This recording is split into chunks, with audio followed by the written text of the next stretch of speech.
In this video, I'll show you how you can check bit depth in Windows PC or laptop. So if you use any of this, if you use the PC, if you use laptop if on your Windows, I'm gonna walk you through on how you can check your bit depth. Ensure you subscribe and turn on the bell notification to this channel for lots of educational guides and contents like this. Minimize this, right? Click on your start bar, click on your settings. Now you'll be displayed with a whole lot of computer options, right? So this is the system, the Bluetooth, the network personalizations, all this. What we're gonna click on is click on this display, right? Once I click on the display, you're gonna scroll down, you're gonna see the advanced display, right? Click on it.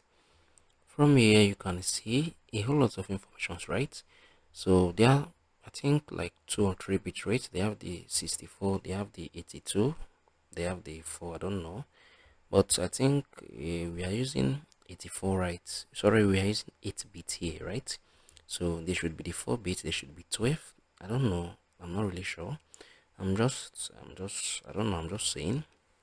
Yeah, maybe, probably. So, but right here, we are using the 8 bit, right? So this is basically how you can check your bit depth if you're on Windows using a laptop or a PC. If you found this video helpful, please share your thoughts below in the comment section. Thank you guys for watching through. I'm gonna see you on the very next one.